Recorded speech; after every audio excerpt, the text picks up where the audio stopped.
आतापर्यंत आपल्या ह्या दुसऱ्या अध्यायाच्या 150 ओव्या झाल्या आहेत.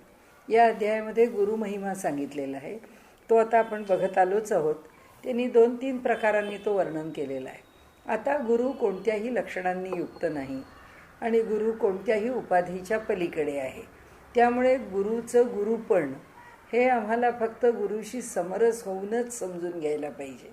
गुरुला वेगळेपणाने जो जाणारा जातो तो गुरुला जाणतच नाही, किंवा वेगळेपणाने गुरुला जाणायला जो जातो आणि ज्याला तो गुरु म्हणतो ते गुरु तत्वच नाही, म्हणजे त्याच्या दृष्टीने शिष्याच्या. कारण तो गुरुचं गुरुपण ज्ञानाने जाणूनच घेत नाही. म्हणून इथे माऊली आपल्याला सांगतायत की ज्ञानाने गुरु जाणावा, त्या ज्ञानाने जाणताना मग व्यवहार कसा करावा, हे दोन्ही या गुरुमहिमा सांगताना त्यांनी आपल्याला सांगितलंय. म्हणजे आता गुरु आम्हाला प्रकटपणे जाणवत नाही, गुरु आम्हाला प्रकटपणे दिसत नाही किंवा लक्षात येत नाही, त्याचं लक्षण आम्ही उलगडू शकत नाही, हे सगळं मान्य आहे. असं असताना सुद्धा मग आता जर तो कसाच कळत नाही, तो सगळाच व्यापक आहे, त्याला आम्ही जाणूच शकत नाही, मग आम्हाला कसं कळायचं? म्हणजे आम्हाला कसं कळायचं याचा अर्थ असा की मग आम्ही व्यवहारामध्ये गुरुशी काय व्यवहार करायचा, किंवा गुरुनी आमच्यावर कृपा केली, गुरुला आम्ही शरण गेलो, हे सगळी व्यवहाराची कृतीच आहे. मग ह्या कृतीत आम्ही कसं यायचं ते शेवटी सांगितलंय त्यांनी. आत्ता जे आपल्याला ते सांगतायत तो हा विषय सांगतायत.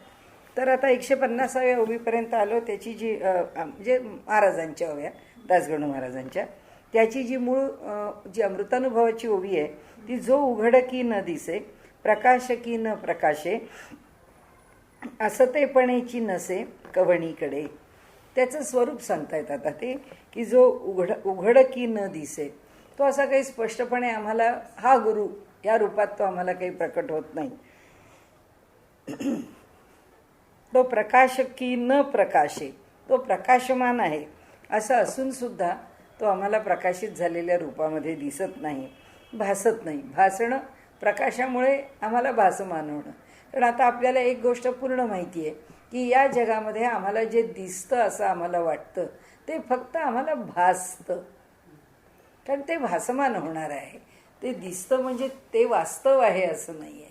ते आता माझ्या डोळ्याचा कॅटरॅक्ट डेव्हलप होतो आहे आणि मी तुम्हाला पाहते आहे, तर तुम्ही मला खुणेनी माहिती आहात, लक्षणांनी माहिती आहात, म्हणून मी तुम्हाला ओळखते. पण वास्तविक पाहता मला तुम्ही जितक्या माझ्या दृष्टीने पहिल्या डोळ्यांनी दिसत होतात तशा आत्ता दिसत नाही. म्हणजे तेव्हाचं तुमचं भासमान होणं हे माझ्या आत्ताच्या भासमान होण्यापेक्षा वेगळं होतं. आणि उद्या कॅटरॅक्टचं ऑपरेशन झालं की म्हणून काय स्वच्छ झाली दृष्टी, आता अगदी दिव्य दृष्टी प्राप्त झाली, कुठवर लांबवर दिसत आहे, कारण हळूहळू दृष्टी कमी होते, ते मग ते लांबचं दिसेन असं झालेलं असतं. म्हणजे हे काय आहे शेवटी, त्याच्याशी अनेक गोष्टी निगडीत आहेत की ते तसं का, केव्हा, कुठे, कसं दिसतं. तर त्या सगळ्याच्या मागचं सूत्र एकच आहे की हे जे जसं आहे तसं आम्हाला दिसत नाही. म्हणून शंकराचार्य हे जग मिथ्या आहे असं वाटतं, की तुम्ही जशा आहात तशा मला 100% कोणत्याच क्षणी दिसत नाही. कारण मी ज्याच्यावर माझी दृष्टी एकाग्र होईल तीच मला गोष्ट अधिक प्रकर्षाने दिसेल. पण तुम्ही मला खऱ्या मूळ यथार्थ कशा आहात कधीच दिसणार नाही. आता ह्या दृष्टीने ते म्हणतायत की त्याच्या स्वतःच्या ठिकाणी प्रकाश आहे तरीही तो प्रकाशमान होत नाही. असतेपणेची नसे कवणीकडे, तो सगळीकडे भरून राहिला आहे, पण तरी सुद्धा त्याला आम्ही कुठेही न कळे तू कुठं आहे आम्हाला नाही कळू शकत. ते यातल्या आपण 150 ओव्यांपर्यंत आलो आहे. आता त्या 50 ओव्यांच्या पुढे जाऊ आपण. कार्याची ती प्रचिती, आकारनामेच निश्चिती आणि आकारनामाची तो स्थिती, पाहू जाता शब्दमय. आता कुठल्या विषयावरती त्यांना अधिक भर देऊन आम्हाला समजावून सांगायचं आहे, तो म्हणजे नाम आणि रूप. म्हणजे नामरूपात्मक हे जग आम्हाला प्रत्ययाला येतं.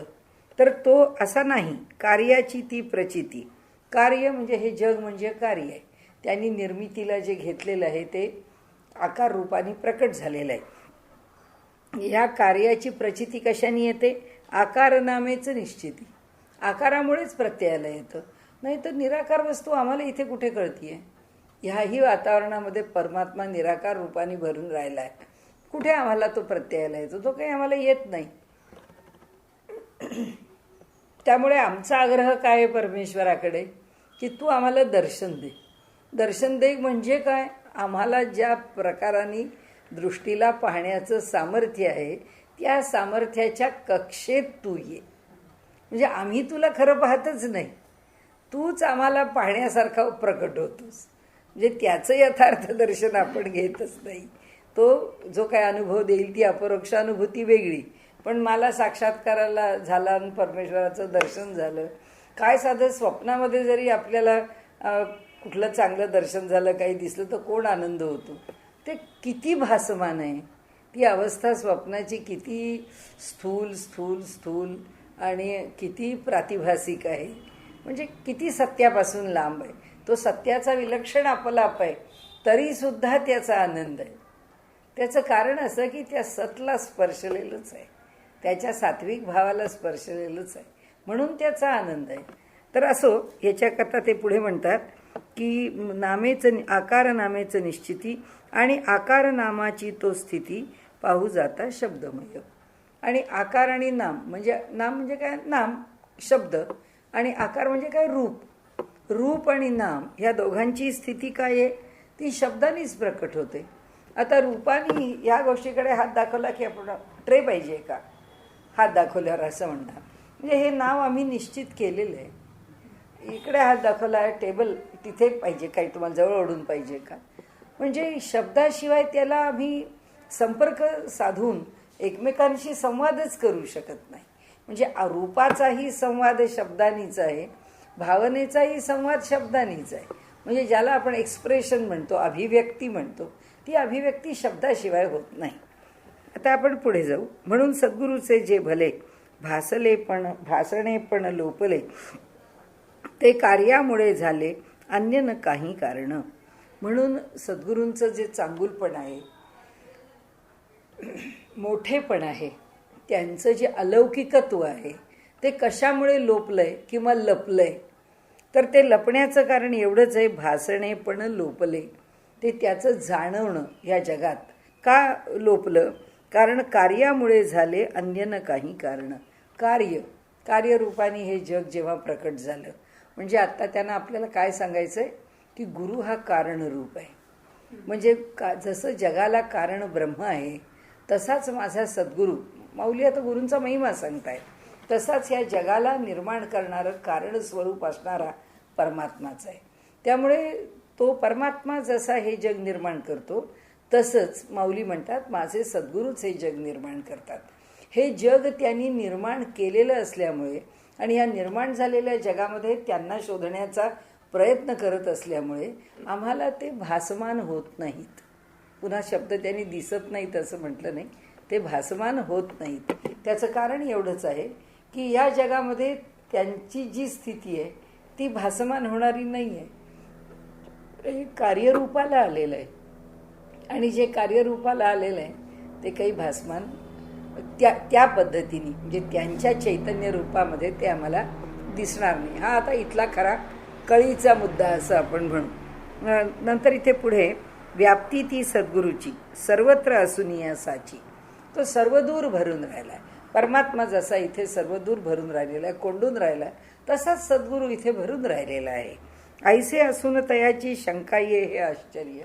तो सर्वदूर भरला आहे तरीसुद्धा आम्हाला शंका आहे की भगवंता किंवा सद्गुरूराया, आम्ही तुम्हाला बोलावतो आहोत, तुम्ही लक्ष आहे ना तुमचं, तुम्ही आमच्याकरता याल न धावून. हे काय आहे, तू माझ्याकरता धावून येशील ना, किंवा परमात्मा माझ्या अडचणीच्या काळामध्ये माझी लाज राखेल ना. हे जेव्हा परमात्म्याच्या विषयी मनात विचार येतात तेव्हाच माऊली म्हणते की हा विचारच मुळी त्याच्यावरच्या श्रद्धेपासून दूर करणार आहे. त्याच्यावरची जर श्रद्धा असेल तर त्याला मागावं लागणारच नाही आहे. म्हणून ते म्हणतात आता अज्ञाने करून नाही, इथे व्याप्ती ती सद्गुरूची सर्वत्र असून यासाची ऐसे असून तयाची शंका ये हे आश्चर्य. असं असून सुद्धा आम्हाला शंका येते. आता अज्ञाने करून शंकेचे ते होय जनन, ते गुरुकृपे झाले अज्ञान डोकेनं पुन्हा वर काढी. आता आमचं अज्ञान निवृत्त करायला आम्ही पुष्कळ श्रवण करतो.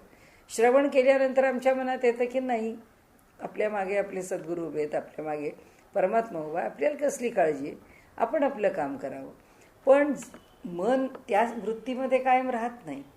त्या श्रवणाचा प्रभाव कधी 24 तास राहत नाही.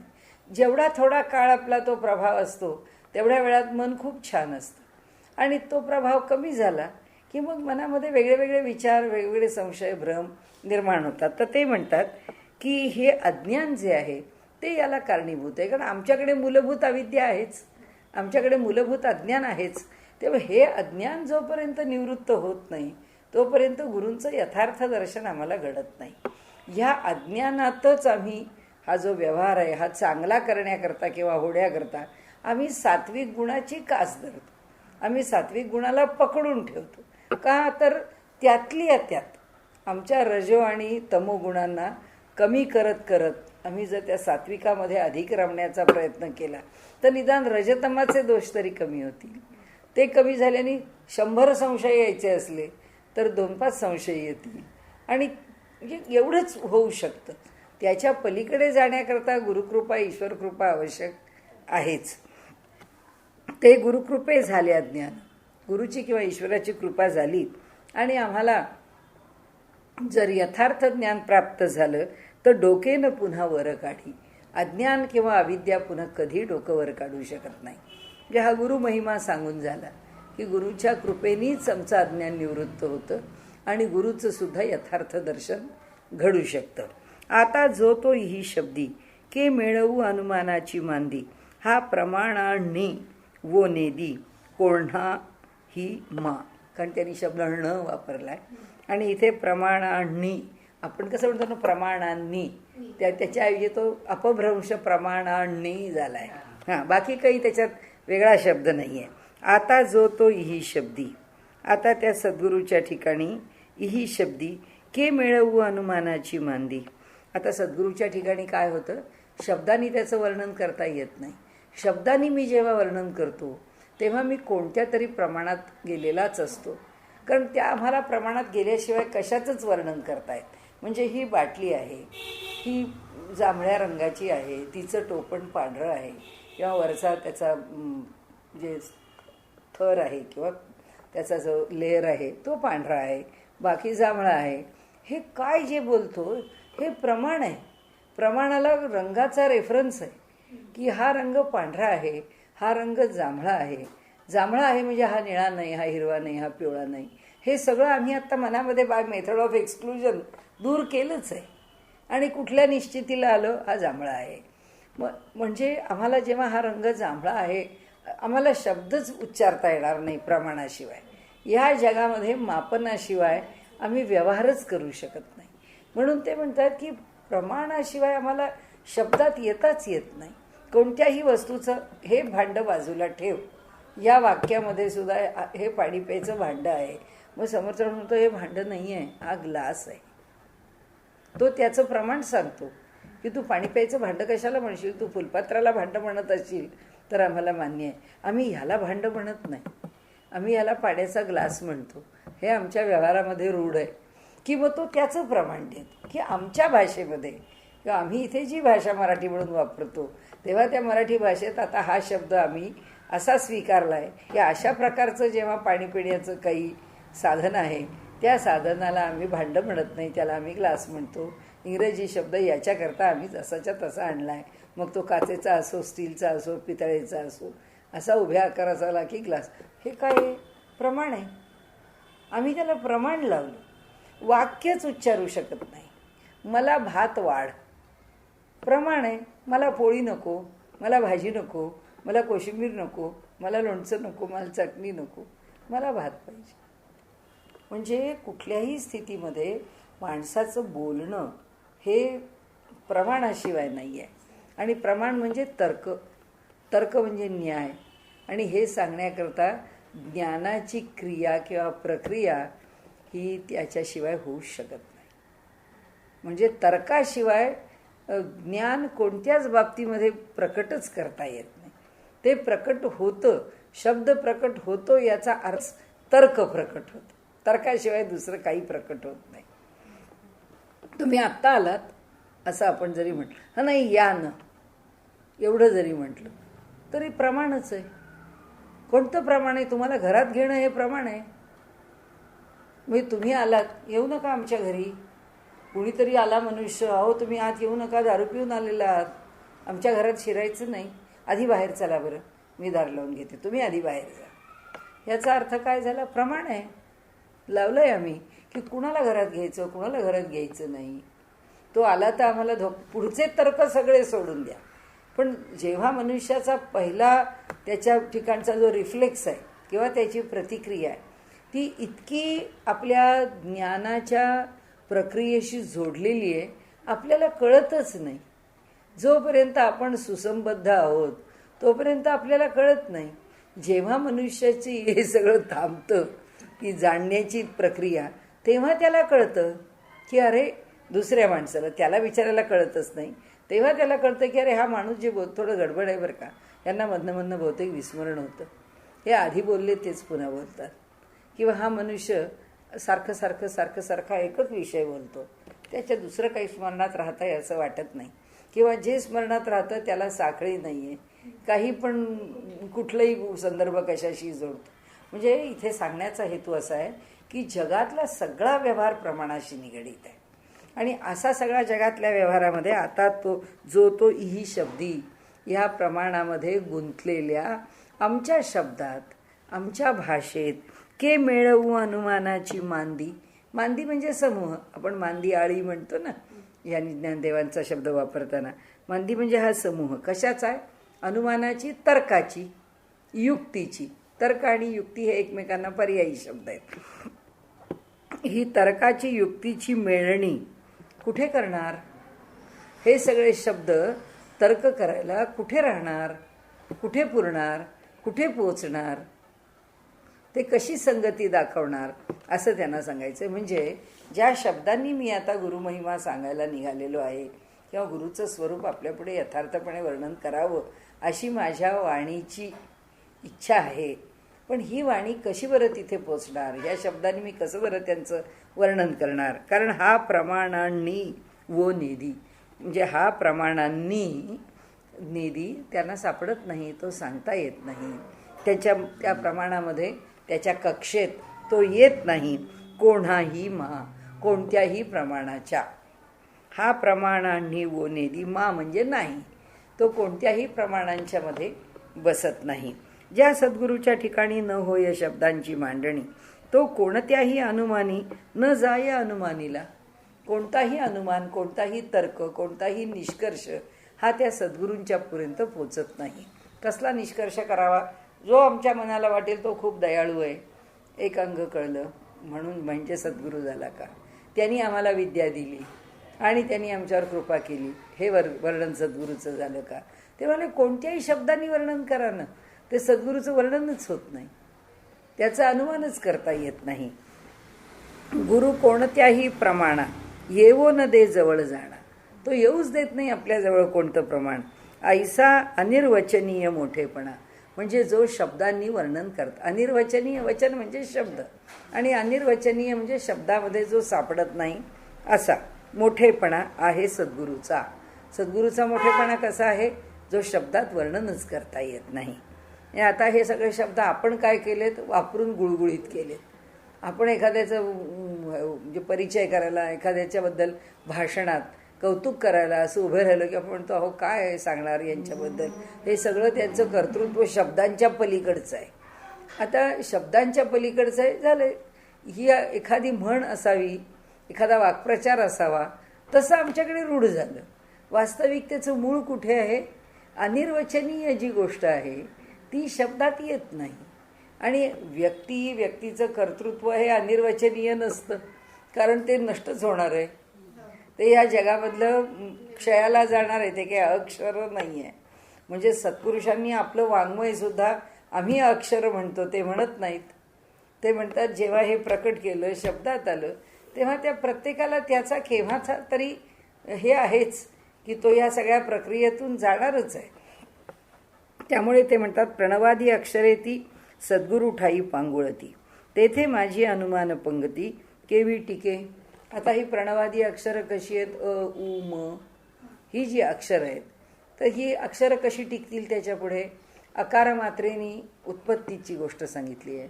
उकाराने स्थितीची गोष्ट सांगितली आहे, नंतर मकाराने लयाची गोष्ट सांगितली आहे, किंवा अनेक प्रकारांनी अनेक उपनिषदांमध्ये त्या त्या शब्दांची अर्थ किंवा संगती लावून दिलेली आहे.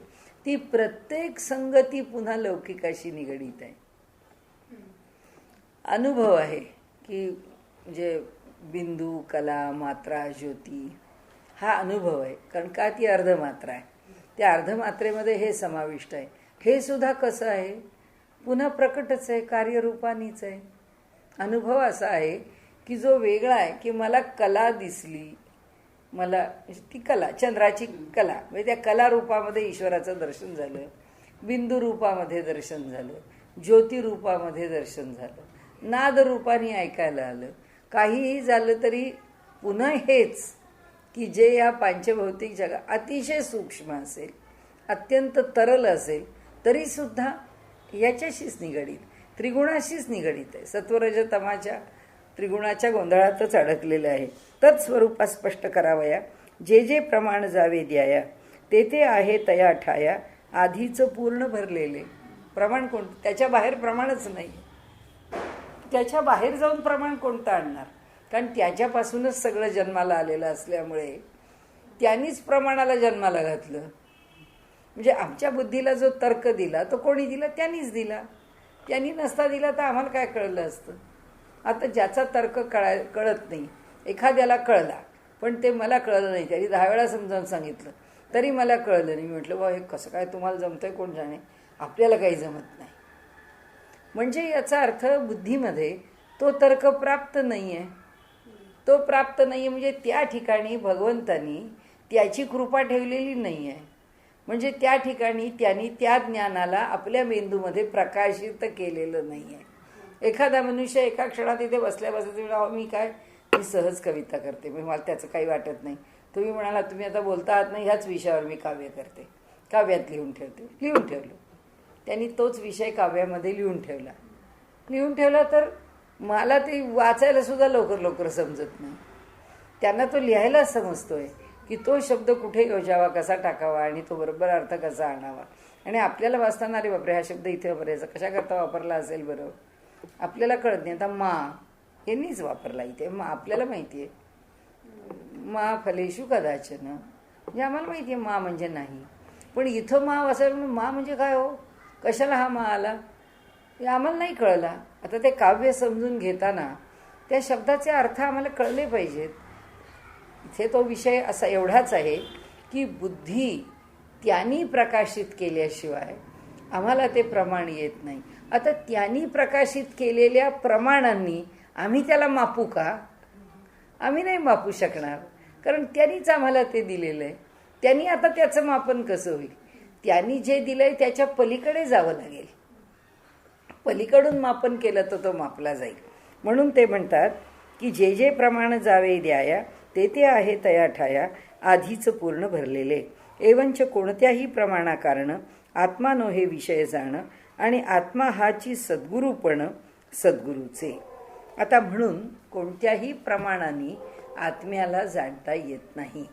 हा एक विधान, एक त्यांनी केलं स्टेटमेंट आपल्या इथे. कुठे केलं? एवंच कोणत्याही प्रमाणाकारण आत्मानो हे विषय जाणं. कोणत्याच प्रमाणाचा आत्मा विषय नाही, म्हणजे आत्म्यापर्यंत प्रमाण पोचत नाही. मग सद्गुरू कोण आहे? तो ज्ञानेश्वर महाराजांना जो कोणी प्रश्न विचारला तर माऊली म्हणते मी आधीच उत्तर देते ना. म्हणजे आत्म्यापर्यंत प्रमाण पोचत नाही. आणि मी तुम्हाला सांगतो आहे की माझे सद्गुरू आहेत ते प्रमाणांनी मापता येणार नाहीत. मग सद्गुरूंचं ची विशेषता काय? सद्गुरूंचं सद्गुरूपण आत्मा असणं आहे. म्हणजे सद्गुरू कोण आहेत? ब्रह्म आहेत. त्यांचं स्वरूप केवळ ब्रह्म आहे, याच्यापेक्षा त्यांचं स्वरूप वेगळं नाही. हाची सद्गुरूपणा, त्यांच्याकडचं सद्गुरूपण काय आहे? तर ते आत्मस्वरूप आहेत, ब्रह्मस्वरूप आहेत सद्गुरूचे. आता जेथे शब्दाची लिही पुसे, तेणेसी चावळो बैसे, दुजयाचा रागी रुसे, एकपणा जो. जेथे शब्दाची लिही पुसे, लिही म्हणजे लिहिणं, ज्या ठिकाणी शब्दांनी काही रेखाटणं, शब्दांनी काही लिहिणं, शब्दामध्ये काही अभिव्यक्त करणं, पुसे नष्ट होतं. म्हणजे ज्या स्वरूपाच्या ठिकाणी शब्द हे कुठल्याही प्रकाराने टिकत नाहीत, ते नष्ट होतात. तेणेसी चावळो बैसे. आता तोच पुष्कळ बडबड करतो प्रवचनकार, त्याला काहीच कळत नाही. कारण तो बोलत का राहतो? कारण अनुभव घेण्याच्या क्षेत्रात तो पोचलाच नाही. तो अनुभव घेण्याच्या क्षेत्रात पोचला. तर आपल्या उपनिषदामध्ये जसं म्हटलंय की एका उपनिषदाची सुरुवात करताना असं म्हटलंय की शिष्य आले गुरूंच्याकडे आणि आल्यानंतर त्यांनी गुरूंना प्रश्न विचारला की आम्हाला ब्रह्मस्वरूप काय आहे ते सांगा. तर त्यांनी काही उत्तर दिलं नाही. पुन्हा एकदा त्यांनी प्रश्न विचारला, त्यांनी काही उत्तर दिलं नाही. पुन्हा एकदा प्रश्न विचारला, काही उत्तर दिलं नाही. मग तो म्हणाला की अहो, मी आपल्याला प्रश्न विचारला की ब्रह्म म्हणजे काय, आपण मला उत्तर दिलं. पहिल्यांदाच उत्तर दिलं म्हणाले. ब्रह्माचं मौन हेच व्याख्यान आहे, दुसरं काहीच नाही. त्याच्यावरती न बोलणं हेच व्याख्यान. मग प्रवचनकार जन्मभर बोलत राहतो. म्हणजे त्याला काय कळलं? त्याला काही नाही कळलं. तो बिचारा बोलतोय देवानी. म्हणून ते म्हणतात की अहो, ज्याला कळत नाही ना तेच खूप बोलतात. इथे त्यांनी म्हटले तेणेसी चावळो वैसे. तो नुसता बोलायला बसलेला असतो. कारण प्रवचनकार खूप बोलत राहतो. घरी साधना करतो की नाही कोणाला माहिती. म्हणून तो मोठी माणसं सारखं सांगतो, बाबा रे किती कीर्तनं करतोच आठवड्याला, किती प्रवचनं करतोच काही साधनेला वेळ देतोस की नाही. कारण हे सगळं वाचलं नुसतं पोपटपंची केली तर काय उपयोग? तू नुसता बोलका शंकर राहशील, दुसरं काही होणार नाही. सगळं पालथ्या घड्यावर पाणी होईल. आणि म्हणून ते म्हणतात दुजयाचा रागी रुसे एकपणा जो. आता काव्यात्मक शब्द वापरला आहे की जेव्हा अद्वैताचा भाव आहे किंवा जेव्हा एकपण आहे तेव्हा जर दुजेपण सांगायला लागलो तर राग येईल ना, तो रागाने रुसेल ना. म्हणजे आपला मुलगा जर आपल्याला म्हणाला आई तुझ्या घरात काय ग आत्ता केलेलं, मला भूक लागली आहे, मला जेवायला म्हणून काय मूर्ख आहेस का? तुझं घर म्हणजे तुझं माझं घर काय वेगळं आहे का? म्हणजे तू जर असा बोलशील मला तर मला हे पटणार नाही, कारण तू माझ्यापासून अलग असूच शकत नाही. तर हे जे त्यांनी म्हटलं आहे की जेव्हा मनुष्य एकपणाला दुजेपणाची झालर देतो किंवा त्याला त्याची अभिव्यक्ती देतो की एकपण हे दुजेपणाने अभिव्यक्त करतोय, म्हणजे त्याला ते जाणवलंय म्हणून तो करतोय. त्याला एकता दुजेपणाने व्यक्त करायची आहे असं नाही आहे. त्याला ती एकता कळत नाही आहे म्हणून तो अभिव्यक्त करतोय. तर ते म्हणतात दुजयाचा रागी रुसे.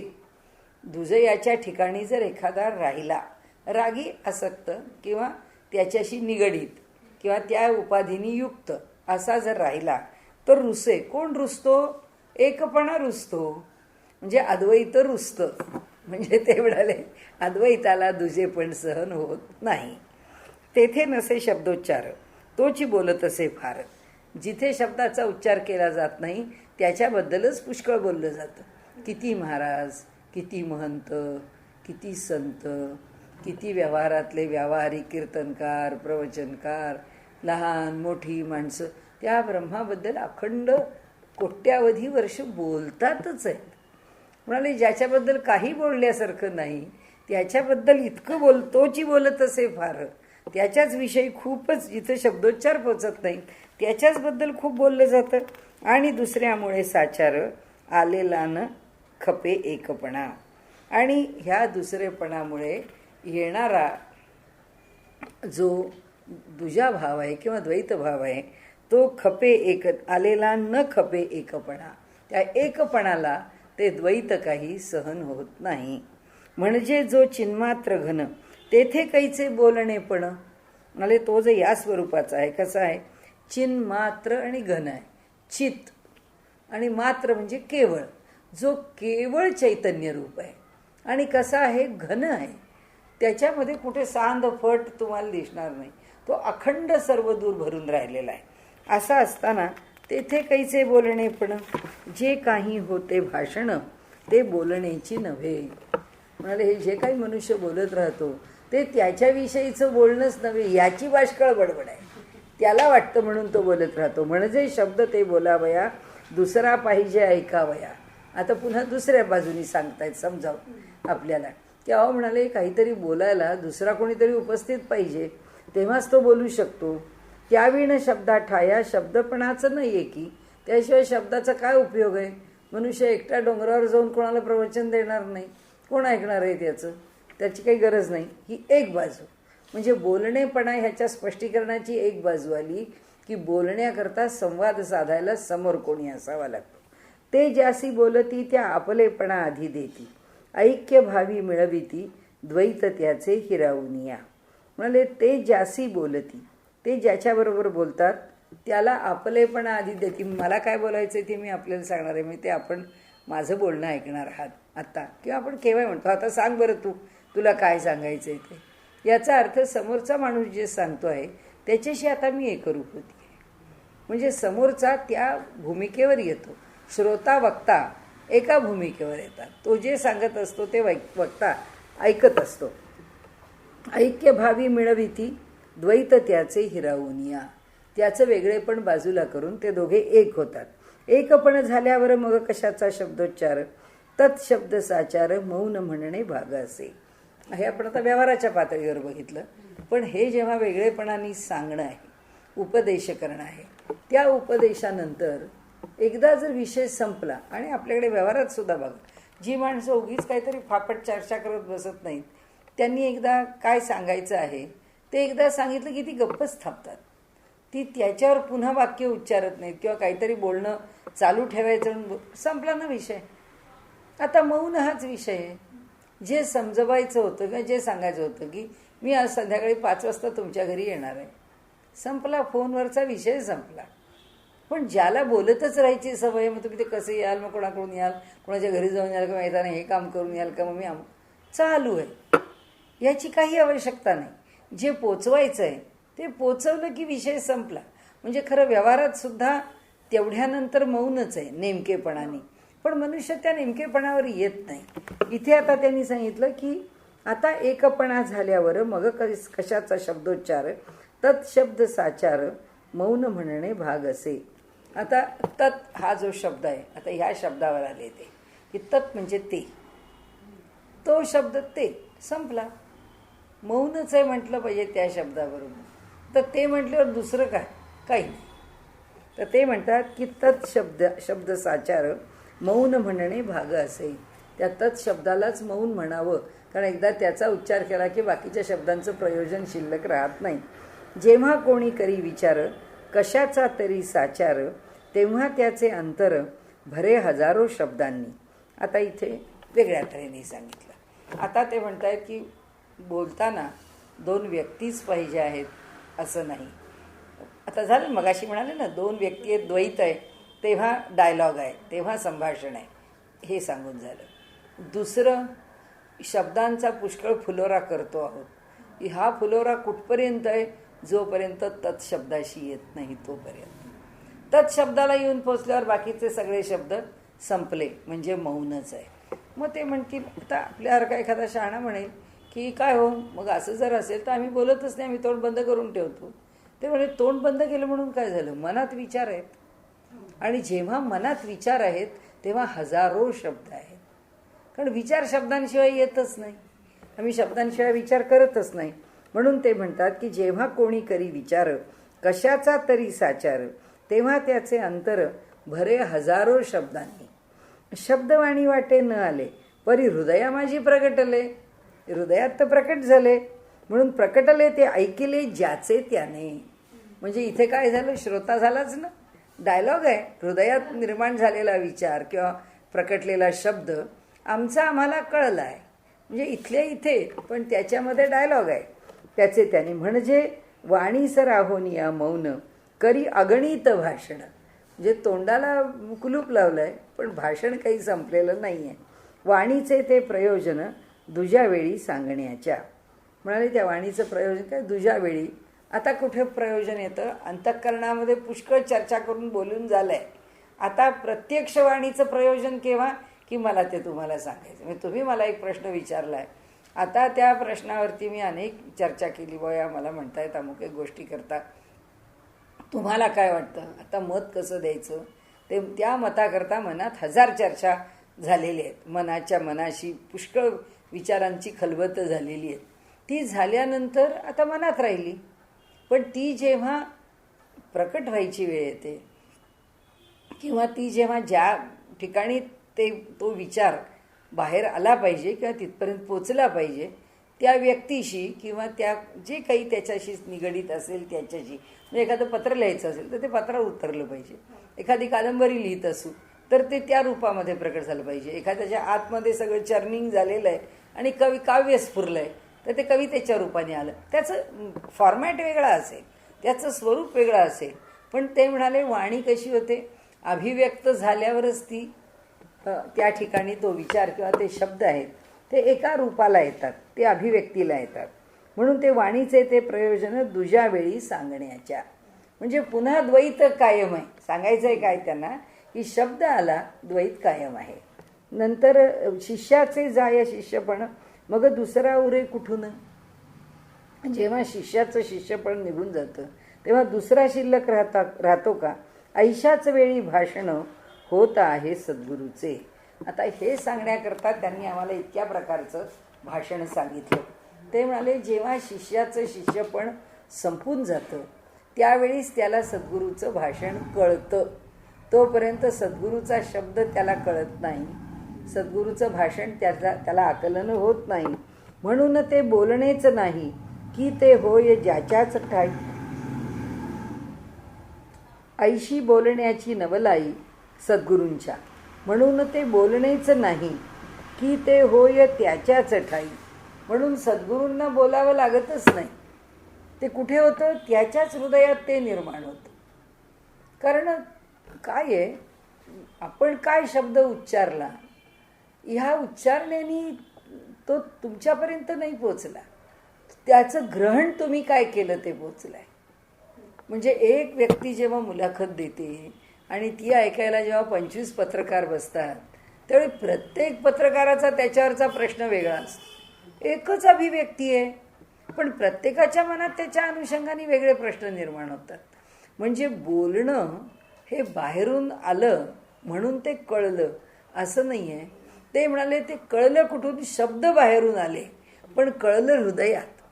आम्हाला जे आकलन झालं ते खरं आकलन.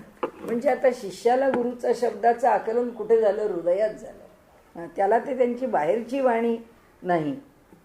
म्हणून ते बोलणेच मग इथेच बरोबर आहे ना. म्हणून ते बोलणेच नाही की ते होय त्याच्याच ठाई. ऐशी बोलण्याची नवलाई सद्गुरूंच्या. म्हणून का की दुजाचा द्वैतपणे करून, दुजाच्या द्वैतपणे करून जे आपण आले एकपण तेही देती टाकून न खपे सापेक्षपणा त्या. कारण का द्वैतामध्ये तो आणि मी, म्हणजे द्वैतात दोन आहेत, अद्वैतात एक आहे. अद्वैतात एक आहे म्हणण्यातच दोन अभिप्रेत आहेत. आपण ह्याच्यात पुढे दृष्टांत येतील म्हणजे की त्यांनी अनेक वेळा हा दृष्टांत दिला की जेव्हा एक आहे असं म्हणतो तेव्हाच दोन आहेत हे अध्यारूत आहे, किंवा तेव्हाच शून्य आहे हे अध्यारूत आहे, की हे शून्य आहे हे शून्य नाही हे सांगण्याकरता मी एक सांगतोय, किंवा हे दोन नाही हे सांगण्याकरता मी एक सांगतोय. म्हणजे अद्वैत सांगताना मुळात द्वैतच सांगितलं. म्हणून ते सांगतात की दुजाचा द्वैतपणे करून जे आपणा आले एकपण. दुजाला द्वैतपणा करून म्हणजे दुजाला त्याच्या भेदामध्ये टाकून सोडून देऊन जे आपण आले एकपण, जे आपल्याला एकपण आलेलं आहे तेही देती टाकून. म्हणजे आपल्या ठिकाणी जो अद्वैत भाव आला आहे त्या अद्वैत भावाला पण एक वृत्ती आहे की दोन पण टाकलंय, तीही वृत्ती अद्वैत ती पण सोडून दिली. न खपे सापेक्षपणा त्या. सापेक्षता कशाची, दोनाची किंवा शून्याची. दोनाच्या सापेक्षतेने एक आहे, शून्याच्या सापेक्षतेने एक आहे. म्हणजे द्वैताद्वैत न उरविती. म्हणजे काय होतं, ते द्वैत आणि अद्वैत ह्या दोघांनाही शिल्लक ठेवत नाहीत. सच्चिदानंद स्थिती अवघ्यांचीही करविती आपणासह. म्हणजे गुरूंचं मोठेपण सांगणं चाललंय की गुरु शिष्याला काय देतात किंवा गुरूंच्यामुळे शिष्य कसा होतो. ते म्हणाले ते ज्या सच्चिदानंद स्थितीला आहेत ती स्थिती ते शिष्याला देतात आणि त्या स्थितीत तो शिष्य येतो. आणि म्हणून ते सांगतात अवघ्यांची करविती आपणासह. तीच स्थिती कोणती, सच्चिदानंद स्थिती. मागे घेतलंच आहे पहा.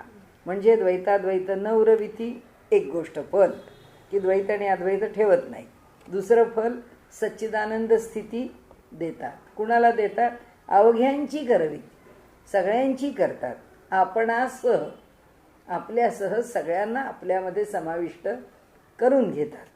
आता प्रमाणांची परिसरे तै प्रमेयची आविष्करे, नवल मेचू ये धुरे नाहीपणाची. प्रमाणाची परिसरे म्हणजे प्रमाणांची परिसरे, प्रमाणांचे आश्रय किंवा प्रमाणांच्या आश्रयाने. परिसर म्हणजे त्याचा आश्रय. कशाचा आश्रय? प्रमाणांचा. तै प्रमेयची आविष्कारे, प्रमाणाच्या आश्रयानेच प्रमेय तयार होतं. प्रमेय म्हणजे तत्व किंवा सिद्धांत.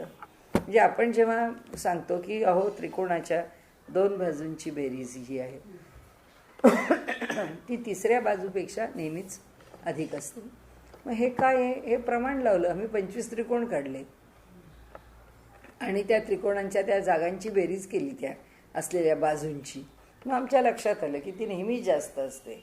म्हणजे प्रमेय काय निर्माण झालं? हा सिद्धांत निर्माण झाला. वर्तुळ केंद्रामध्ये बिंदू आहे, त्याच्या भोवती वर्तुळ काढला आहे. त्या वर्तुळावरचा कोणताही बिंदू घेतला तर केंद्रापर्यंत असणारं जे अंतर आहे ते सगळ्यांच्यापासून सारखं आहे. तो बिंदू एकाला एक लागून घ्या, कुठूनही घ्या, वरून घ्या, खालच्या बाजूने घ्या, डाव्या बाजूने घ्या, उजव्या बाजूने घ्या, कुठूनही घ्या. म्हणजे हे झालं काय? प्रमेय. प्रमाण आम्ही काय घेतलं की एक बिंदू घेतला, त्याच्या भोवती वर्तुळ काढलं. त्या बिंदूभोवती काढलेलं जे वर्तुळ आहे त्या बिंदूला केंद्र म्हणून कुठेतरी एका बाजूला बिंदू ठेवून वर्तुळ काढलं नाही आहे. केंद्रस्थानी त्या बिंदूला ठेवून आम्ही वर्तुळ काढलं. हा आमचा सिद्धांत झाला. हा सिद्धांत मांडणारा कोण? प्रमाता. हा जो मांडणारा आहे तो प्रमाता आहे. वापरतो आहे ते प्रमाण आहे आणि जे निर्माण होत आहे ते प्रमेय आहे. म्हणजे तो सिद्धांत आहे. कोणत्या तरी प्रमाणांनी आपल्याला सिद्धांतापर्यंत पोचावं लागतं. आणि कोण? आपण म्हणजे प्रमाता, जो त्या प्रमाणाचा विचार करतो आहे. आपल्याला जर उद्या कोणी सांगितलं की तुम्हाला घिवर करायचं आहे किंवा कोणी सांगितलं बालुशाही करायची आहे, आपल्याला हो तसं माहिती आहे मला थोडं थोडं, मी सांगते तुम्हाला याच्यात ते कणिक घ्या, ते थोडं दही घ्या, ते तेल घ्या, ते मोहन घाला, ते भिजवा, ते अमुक करा. म्हणाले हे असलं नाही चा. तुम्हाला पक्क प्रमाण माहिती आहे का त्याचं? की किती पिठाला ते किती वापरायचं आहे, ते काय करायचं आहे, त्यात सोडा घालायचा आहे का नाही घालायचं आहे, ते कसं मळायचं आहे, ते कसं तळायचं आहे, तुम्हाला माहिती आहे का? तुम्हाला माहीत नाही तर तुम्ही गप्प बसा. म्हणजे शेवटी ज्ञानाचं मापनाकरता जे प्रमाण आहे त्या प्रमाणाच्या कक्षेत आम्ही आहोत का? आम्हाला गाडी चालवायची, मी बसते गाडी चालवायला, लायसन्स आहे का? तुम्ही प्रमाणित व्हायलाच पाहिजे तुमच्याकडे ते. आणि मग ते कुणी व्हायला पाहिजे? तो प्रमाता आहे. ज्याला त्या प्रमाणाची जाण आहे तो प्रमाता आहे. आणि मग तो ज्या कन्क्लुजनला येतो, तो ज्या निष्कर्षाला येतो ते प्रमेय आहे, तो सिद्धांत आहे. तर आता ते म्हणतात तै प्रमेयाची आविष्कारे, की त्या प्रमाणामुळे त्या प्रमेयाचा आविष्कार होतो. नवल मेचू ये धुरे. नवल असं आहे की मेचू म्हणजे आवड, ये धुरे नाहीपणाची. पण म्हणाले ह्या ठिकाणी निर्माण काय होतं तो धुरेचा म्हणजे मुख्य समोर असणारा, ती धुरा वाहणं म्हणतो ना, या कार्याची धुरा आपण व्हावी. म्हणजे त्या बैलगाडीला जी असते ती जी धूर, हा तो जो दोर आहे तर तो त्याचं सगळं प्रामुख्याने सांभाळणार आहे, त्याच्यावरच ती बैलगाडी चालायची आहे. म्हणून त्या बैलगाडीचे वागदोर तुमच्या हातात घ्या, या कार्याचे वागदोर, या कार्याची धुरा आता तुम्ही समर्थपणे सांभाळायची आहे.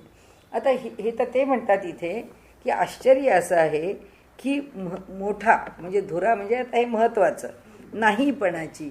नवल असं आहे की इथे नाहीपणच आहे. कोणतंही प्रमाण आणा त्याच्यातून प्रमेय निर्माणच होऊ शकत नाही, अशीच स्थिती या ठिकाणी सद्गुरूंच्या बाबतीत आहे. त्याचंच पुढे उत्तर दिलं आहे आपल्याला. त्या ठिकाणी ते म्हणतात की ह्या प्रमाणांच्या आश्रयाने तुम्ही कोणता तरी निष्कर्ष काढून सद्गुरूंची स्तुती करायला निघालात तर तुमच्या लक्षात असं येईल की ही जी तुमची स्तुती करण्याची आवड आहे किंवा ही विशेष शब्दांचं लाघव आहे हे सगळं नाहीपणाच्याच कडे प्रामुख्याने ओढलं जाईल किंवा त्याच दिशेने पुढं जाणार नाही होणार आहे. म्हणून धुरे नाहीपणाची धुरा काय आहे, मुख्यत्व काय आहे, नाहीपणा हे त्याचं मुख्यत्व आहे. त्याला आहे पण कधीच येणार नाही. मुख्यत्वानी नाही आहे म्हणजे सर्वस्वानी नाही आहे असं. पण अगदी अलीकडचा आपल्या रिसर्च मेथडॉलॉजीचा जो काय म्हणू आपण नियम आहे की कोणतीही गोष्ट 100% नाकारायची नाही. जेव्हा शब्दामध्ये आम्ही मांडतो, म्हणजे ह्या तत्त्वज्ञानाने तेव्हापासून ह्या सगळ्या कशा गोष्टी सांभाळल्या आहेत. तुम्ही जेव्हा शब्दात एक्सप्रेशनला आलात, तुम्ही जेव्हा शब्दात अभिव्यक्ती करता आहात, तेव्हा तुम्ही त्या शब्दांमध्ये हे पूर्णपणाने नाही असा सिद्धांत मांडू शकत नाही. मग तुम्ही पूर्णपणाने नाही किंवा हो कुठे मांडता? अनुभूती. जे त्या तत्वाची किंवा ब्रह्माची अनुभूती जी येते ती अनुभूती सांगते की निशेष संपलेला आहे. या जगाच्या विषयीचा मोह पूर्ण संपलेला आहे. या जगाचे सगळे दोर पूर्ण कापले गेलेले आहेत. त्या परमात्मेशी अद्वैत भावानी तो एकरूप झालेला आहे. आता हे फक्त शब्द आहेत, पण हे शब्द असं सांगतात की या शब्दांनी सांगितलंय त्याच्याही पलीकडची एकरूपता आहे, ती अनुभवली आहे. इथे ठामपण आहे. इथे ठामपणाने सांगितलं. इथे कसं सांगितलं? इथे नवल मेचू ये धुरे नाहीपणाची. इथे त्यांनी सांगितलं की शब्दांनी आम्ही जेव्हा सांगत जातो तेव्हा कोणत्याही प्रमाणांनी त्याची सिद्धी होऊ शकत नाही. असंच तुम्हाला प्रामुख्याने म्हणावं लागेल. असं प्रामुख्याने म्हणावं लागेल.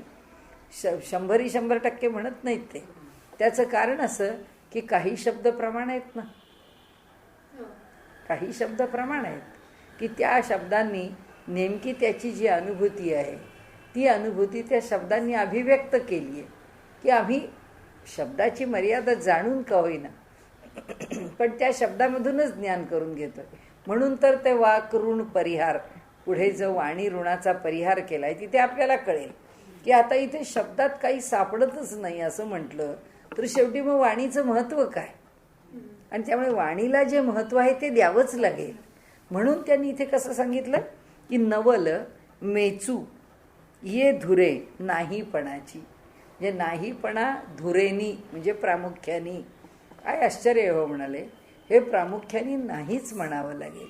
कोणत्याही प्रमाणांनी व्यक्त करता येणार नाही. जेव्हा प्रमाणांची पंक्ती सरते म्हणजे आमच्या डोक्यातल्या सगळ्या प्रमाण युक्त्या संपून जातात तेव्हा श्रीगुरु प्रमेय प्रकटते. म्हणजे कुठलंही प्रमाण जेव्हा लावायला जात नाही तेव्हा सद्गुरु तत्व काय आहे हे प्रकटतं. आणि आत्यंतिकही अभावाते न मोजिती सद्गुरु. लगेच दुसऱ्या बाजूनी सांगून फार छान भाष्य आहे त्यांचं. आणि आत्यंतिकही अभावाते, आणि पूर्ण अभाव झाला कशाचा? प्रमाणांचा. की एकही प्रमाण शिल्लक उरलं नाही. आत्यंतिक अभावाते न मोजिती सद्गुरु. म्हणजे अभाव पण त्यांना मोजू शकत नाही. म्हणजे काय आहे? प्रमाणाचा भाव पण त्यांना मोजू शकत नाही आणि प्रमाणाचा अभाव पण त्यांना. मग आपण म्हणून नाहीच प्रमाण घेत, अभाव प्रमाणाचा. मग तर तो कळेल, नाही कळणार म्हणाले.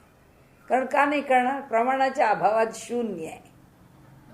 हां, प्रमाणाचा अभाव म्हणजे शून्य आहे. बौद्ध आहेत ना शून्यवादी, म्हणून तर आपण त्यांना अवैदिक म्हणतो. कारण तुम्ही शून्याला प्राधान्य दिलं म्हणजे अस्तित्व नाकारलं.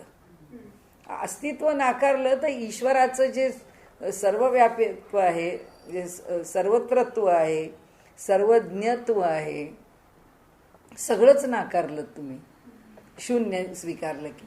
म्हणून ते म्हणतात आत्यंतिक अभाव तो पण ते पण प्रमाण चालत नाही. आणि कोणतीही प्रमाण ती पण चालत नाही. तुम्ही अगदी अत्यंत भावात्मक सुद्धा कोणतंही प्रमाण नाही. न मोजिती सद्गुरु. म्हणजे प्रमाण कोणतेही सद्गुरु प्रमेयी टिकत नाही. प्रमाणाने होत नाही निर्णय श्री सद्गुरूचा.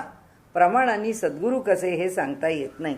ज्या प्रमेया न प्रमाण, सद्गुरु हे असं प्रमेय आहे, असा सिद्धांत आहे की ज्याला प्रमाण नाही ते नाहीच हे सत्य जाणं. प्रमाण नाहीच आहे हीच वास्तवता आहे हे लक्षात घे. जैसे वंध्ये कारण पुत्र आहे म्हणावे. ज्याप्रमाणे एखादी स्त्री वंध्य आहे म्हणजे इनफर्टाईल आहे तर तिला मुलगा आहे या बोलण्यालाच काही अर्थ नाही. त्या प्रकारे समजावं. सद्गुरु मुळीच नाहीत हेही न संभवेतेथ. मला ही सुद्धा शक्यता नाकारून टाकलेली आहे की सद्गुरूच नाहीत. हां, सद्गुरूंना अस्तित्वच नाही. मग तुम्ही हे सगळं सांगताय याचा अर्थ आम्ही असं म्हणू की सद्गुरूंना काही अस्तित्वच नाही. जर कोणत्या प्रमाणाने ते, असं आहे, प्रमाणाने जर कळलंच नाही तर आम्हाला ते आहे ते कसं कळणार? तुम्ही म्हणतात प्रॉब्लेम आपल्याकडे तोच आहे, अडचण तीच आहे. ईश्वराला मानण्यामध्ये, ईश्वराला मानणे ही अंधश्रद्धा आहे असं माणूस का म्हणतो? कारण ईश्वर त्याच्या प्रमाणांमध्ये कुठंच बसत नाही. त्याच्या प्रमाणात नाही बसला की तो म्हणतो नाही, ते काय आपल्याला कळत नाही, तो नाहीच आहे. मग तसं ते म्हणतात तुमच्या प्रमाणात जर सद्गुरू बसलाच नाही तर ते सद्गुरूला नाहीच आहे असं म्हणणार का? म्हणजे त्याचं सामर्थ्य नाहीच आहे असं म्हणणार का? तर हेही न संभवे तिथं, हेही तिथे घडू शकत नाही. ते भाव अभावातीत हाच नवलाव तयाचा. सद्गुरू कसा आहे? भाव आणि अभाव या दोन्हींच्याही तो पलीकडे आहे. म्हणून काही बाही आळूमाळू देखी जे एखादे वेळू, तरी देखे तेही विटाळू जया गावी. काही बाही एखाद्या वेळेला, असं माणूस जर म्हणाला की क्वचित म्हणाला की मी काही पाहिलं आळूमाळू किंचित थोडंसं, मी काही बाही आळूमाळू देखी जे एखादे वेळू, मला एखाद्या वेळेला त्यांच्या अस्तित्वाचा प्रत्यय आला, चुणूक जाणवली, तर तरी देखे तेही विटाळू. तरी देखे म्हणजे ज्ञान, तरी ते जे ज्ञान आहे तेही विटाळू जया गावी. म्हणजे हा नित्य ज्ञानरूप आहे. त्याला हे जे काही तुला एखाद्या वेळेला जाणवलं असं म्हणतोस, त्यानेही त्याला स्पर्श होऊ शकत नाही. विटाळू म्हणजे स्पर्श, तर त्याला काही स्पर्श केला जाऊ शकत नाही. कारण मी जे पाहिलं आहे ते पाहणे पण त्याला स्पर्शतच नाही. मला वाटलं मी त्याला पाहिला असं मला जाणवलं, पण ते तसं मला त्याला स्पर्शू शकत नाही. म्हणून काही बाही आळूमाळू, काहीतरी काही कुठल्याही रूपामध्ये, असं माणूस म्हणतो की नाही मला स्वप्नात जाणवलं नाही, मला रस्त्यावर जाताना नाही, मला त्यांची मूर्ती समोर अशी प्रकट जाणवली, काही माणूस बोलतो. तर त्यांनी सांगितलं की हे जे काही माणूस म्हणतो ते सगळं म्हणणं त्या ठिकाणी काही खरं नाही. आणि म्हणून ते पुढे म्हणतात खरं नाही म्हणजे ते त्यांच्यापर्यंत पोचलेलंच नाही. मग काय दिसलं? आता आपण उत्तर देऊ. काय दिसलं? जे दिसलं तो भास आहे. म्हणजे जे जाणवतं ते भासमान होतं. जे जाणवायला वेगळं राहत नाही तोच अनुभव आहे. तो अनुभव शब्दात सांगावा लागतो. म्हणून तर त्याचा ऋणाचा परिहार केला आहे. वाणीचं ऋण आहे आमच्यावरती की ज्या वाणीने आमच्यापर्यंत ती अपरोक्षाची अनुभूती आणून पोचवली आहे. म्हणून आणि नाही तेव्हा एरवी शब्द, आम्ही त्या शब्दांनी जे वर्णन करायला जातो ते त्याचं स्वरूपच नव्हे, ते आम्हाला भासमान होणार आहे. की मी त्या यज्ञ समारंभामध्ये पोचले होते, मग मी त्या यज्ञनारायणाला नमस्कार केला, मग तिथून मी तिथल्या देवतांना नमस्कार केला. नमस्कार केल्यावर मला असं वाटलं की साक्षात तिथे मला सद्गुरू दिसले, मला त्यांचं दर्शन झालं असं मला वाटलं. म्हणजे मी ते अनुभवलं. मग आता हे काय अनुभवलं? हे ते म्हणतात हे जे अनुभवलं हे किंचित कुठेतरी आळूमाळू, कुठेतरी काही बाही, शब्द पहा कसे वापरले, काही बाही आळूमाळू. आणि काय झाले? देखी जे एखादे वेळू, असं केव्हा तरी एकदा काहीतरी दिसलं, तरी देखे तेही विटाळू जया गावी. जे पाहिलं आहे असं त्याला वाटतं ते सुद्धा देखे म्हणजे ज्ञान, ज्याचं ज्ञान किंवा आकलन त्याला झालं असं वाटतं, त्याचा स्पर्श त्याला झालेला पण नाही आहे त्या परतत्वाला, म्हणजे त्या सद्गुरूंना. एखादे वेळी क्वचित पाहते हेही म्हणणे न टिकत, पाहतो हेही म्हणणे न टिकत, का की पाहणेपणाचा विटाळ तेथं मुळीच आहे. ते स्पर्शूच शकत नाही. म्हणजे तिथे दृष्टी पोचतच नाही, इंद्रिय पोचत नाहीत. म्हणजे गुरु परमात्मा ज्ञानरूप नित्य. जे गुरु कसा आहे? ज्ञानस्वरूप आहे. नये पाहता तयाप्रत, त्याला काही पाहता येत नाही. का की पाहणाराच कोठे उरत तयाहून निराळा. कारण ज्यांनी त्याला खरा पाहिला आहे तो त्याच्यापेक्षा वेगळा राहतच नाही, त्याच्याशी एकरूपच होऊन गेलेला आहे. त्या स्वरूपाशी एकरूप झाल्यावर जे गुरुचं स्वरूप आहे ते सांगायला तो आत्ता वेगळा नाहीच आहे त्याच्यापासून. म्हणून जेथे न पाहणे कधीच नाही तेथे पाहणे कोठून येईल. म्हणजे दोन्ही शक्यता नाही. त्याला न पाहता येतं अशी स्थिती केव्हाच नाही आहे, तशी पाहता येते, ही पण स्थिती केव्हाच नाही आहे. वा तो कोठून येई जो उपजलाच नाही तया मरण कैचे, दृष्टांतांनी सांगितलं की ज्याला जन्मच नाही त्याला मरण कसं, तसं ज्याला पाहणं नाही त्याला पाहणं कसलं. म्हणजे सद्गुरू सत्य कॉमा केला, म्हणजे सद्गुरू हे सत्य आहेत. नित्य भरले जगी ओतप्रोत, नित्य या जगामध्ये ओतप्रोत भरून राहिलेले आहेत. मग तया पाहण्याप्रत अन्य पाहणारा कोठला. पाण्याच्या आतमध्ये मी पूर्णपणे बुडलेलो आहोत आणि मी पाण्याला पाहतो आहे असं कुणी म्हटलं तर तो पाण्याला कसा पाहील. त्या पाण्याच्या बाहेर जाऊन जेव्हा त्याला पाहता येईल त्याच्यापेक्षा त्याला अलग व्हावं लागेल. त्याच्यापासून अलग झाल्याशिवाय तो त्याला, हा एवढा मोठा विस्तीर्ण समुद्र, हा एवढा मोठा जलाशय मी पाहतो आहे असं पूर्णपणे पाण्यात बुडलेला माणूस म्हणू शकत नाही. त्याला त्याच्यापासून अलग झालं पाहिजे, त्या जलाशयापासून अलग. तसा हा अलग नाहीच आहे त्यांच्यापासून. म्हणून पहा ज्याचे तयाला कोठे येतं पाहण्याला. म्हणाले तहान लागली पाण्याला हे का कधी संभवेल. म्हणजे पाण्याला कधी तहान लागेल तर म्हणाले अन्य पाहणारा कोठला. तिथे पाहणारा दुसरा कोणी राहत नाही. पाण्याला जशी कधी तहान लागत नाही. तेथे नमने का बोले केवती सुये पाऊले अंगी लावूनी नाडिले नावची येणे. तेथे नमने का बोले म्हणाले आता इथे तेथे नमने का बोले म्हणजे नमनाकरता काय करावं लागतं, नमस्कार केला तर काही बोला. म्हणजे लागतं काय खरं नमनाला, त्याचे चरण, सद्गुरूंचे चरण आम्हाला हवे आहेत. म्हणून कसं आलं, तेथे नमने सुये पाऊले, सुये म्हणजे टाकावी, पाऊले केवती कशी टाकावीत, तिथपर्यंत आम्ही आमची म्हणजे आम्ही त्या दिशेपर्यंत कसं जावं, कसं पोचावं. का बोले, आता त्यांचं नमन करताना आम्हाला कसा नमस्कार करता येतो, स्तुतीनी, शब्दांनी. त्यांना नमन भगवंता भूयो भूयो नमाम्यहम, भगवंताला म्हणतो भगवंता तुला पुन्हा पुन्हा माझे नमस्कार, शतशः नमस्कार, सहस्रशः नमस्कार, कोटी कोटी नमस्कार. हे सगळं आम्ही बोलतो. म्हणजे ईश्वराला जर नमन करायचं तर एक तर त्याचं रूप पाहायचं किंवा सद्गुरू. आता या ठिकाणी शब्द ईश्वर नकोच आपण घ्यायला, सद्गुरूच म्हणूया. की सद्गुरूंना जर नमस्कार करायचा तर एक तर त्यांना स्तुती सुमनं ज्याच्यात भरलेली आहेत अशा सुमनांच्या अंजुलीनी त्यांच्या चरणावरती, चरणांग्रीवरती समर्पित करून त्यांना नमस्कार करणे, ती पाऊलं पाहणे. म्हणजे कसं पाहिजे, नमस्कार करायचा असेल तर रूप पाहिजे. म्हणजे त्या सद्गुरूंची चरण आमच्या समोर, ती चरणयुगुल समोर आहे, त्याला आम्ही स्पर्श केला किंवा तिथे आम्ही फुलांची ओंजळ रीती केली, लांबून नमस्कार केला. हा एक भाग. दुसरा भाग आम्ही मुखानी करतो. तर भीमरूपी महारुद्रा वज्र हनुमान मारुती. हनुमान आत्ता समोर नाही आहे आमच्या, पण आम्ही आमच्या स्तोत्रांनी त्यांची स्तुती करतो आहोत आणि आमच्या मनाशी आम्ही म्हणतो आहोत इतक्या वेळा त्यांचं स्तोत्र म्हटलेलं आहे, इतक्या वेळा त्या स्तोत्राचा जप केला आहे, म्हणजे तितक्या वेळा त्यांचं स्मरण केलं आहे. तर आता इथे म्हणतात तेथे नमने का बोले केवती सुये पाऊले. म्हणाले ही पावलं जी आहेत ती पावलं आम्हाला कुठे जाऊन मिळावीत, किंवा त्यांना जर नमन करायचं तर आम्हाला शब्द कुठून मिळावेत, किंवा त्या शब्दांनी आम्ही त्यांच्यापर्यंत कसं पोचावं. म्हणजे त्यांच्या रूपापर्यंत पण आम्ही पोचू शकत नाही आणि त्यांच्या स्तुती करता शब्दांनी पण त्यांच्यापर्यंत पोचू शकत, कारण आम्ही जे शब्द उच्चारू ते त्यांच्यापर्यंत पोचणार नाही आहेत. आणि आम्हाला त्यांच्या चरणावर नतमस्तक व्हायचं म्हटलं तर आम्हाला त्यांचे चरणच कळणार नाही.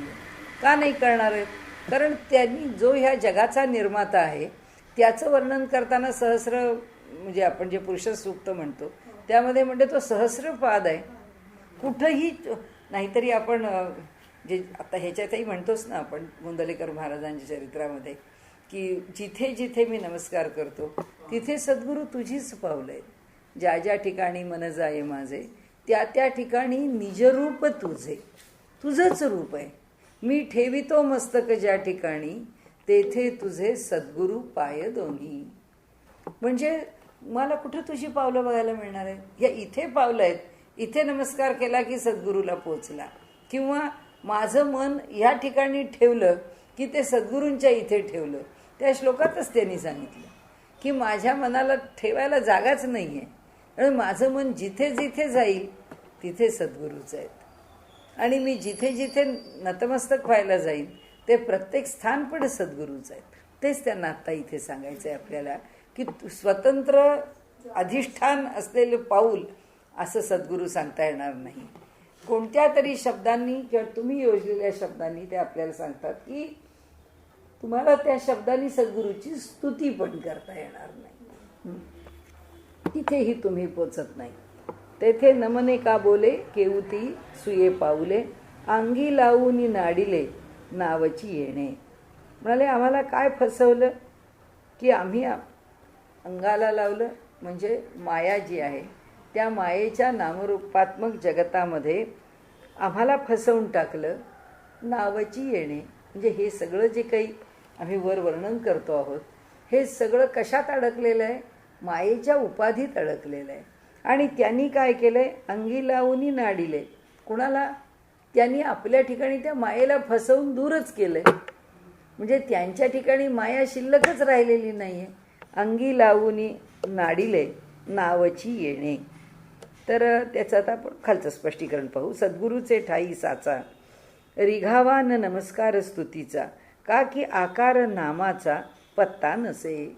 सद्गुरूच्या ठिकाणी आम्हाला जाऊन नमस्कार करावा असं वाटलं तरी, स्तुतीसुमनांनी करावं असं वाटलं तरी, कारण काय आहे तिथे ना आकाराचा ना नामाचा दोघांचाही पत्ता नाही. का की आकार नामाचा पत्ता नसे. म्हणून ते म्हणतात आकारासी नमस्कार नामासी स्तोत्र साचार.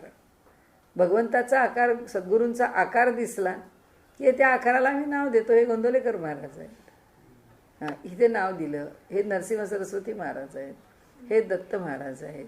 हे नाव केव्हा आलं? त्या आकाराला आलं. आकारासी नमस्कार. मग तो आकाराला की आम्ही नमस्कार करतो. मग नंतर नामासी स्तोत्र साचार. मग आता नाम घेतलं की हे नाव कोणाचं आहे? हे दत्तात्रेयांचं आहे. मग दत्तात्रेयांचं स्तोत्र म्हणायला सुरुवात करू. जे आम्हाला वासुदेव सरस्वतींनी सांगितलं की हे स्तोत्र फार सुंदर आहे की आम्ही करतोच. आम्ही त्या स्तोत्रांनी दत्तात्रेयांची स्तुती करतो. म्हणजे चालली शब्दांनी स्तुती कराल. येणे हो व्यवहार योग्य असे. होणे साचार होणे हा व्यवहार योग्य असे. व्यवहाराच्या पातळीवर असंच घडतं. नामरूपा लागून माया आहे कारण. नामात रमतो, रूपात रमतो. का? तर आम्ही मायेत आहोत म्हणून. म्हणून नामरूपा लागून माया आहे कारण. त्या मायेचे निरसन केले आहे आधीच त्यांनी. सद्गुरूंनी करूनच टाकलेलं आहे निरसन. त्यामुळे मायातीत जेव्हा झाले तेव्हाच सद्गुरूपणास आले. ते सद्गुरू कसे झाले? कारण ते मायेच्या पलीकडे गेले म्हणून. म्हणून नमन स्तुतीचे खुंटले घोडे. म्हणजे हे घोडं खुंटलं. हे नमनरूपी स्तुती किंवा स्तुतीरूपी नमन हेच जणू घोडं आहे. हेच घोडं आमचं थांबलं. कारण ते कशी काय स्तुती करणार? आमचं घोडं तिथंच अडलं. त्या नमनालाच घोडं अडलं. नव्हे आत्मया आत्मप्रवृत्ती वाढविता के निवृत्ती तरी या नामाची वायबुंथी सांडीची ना.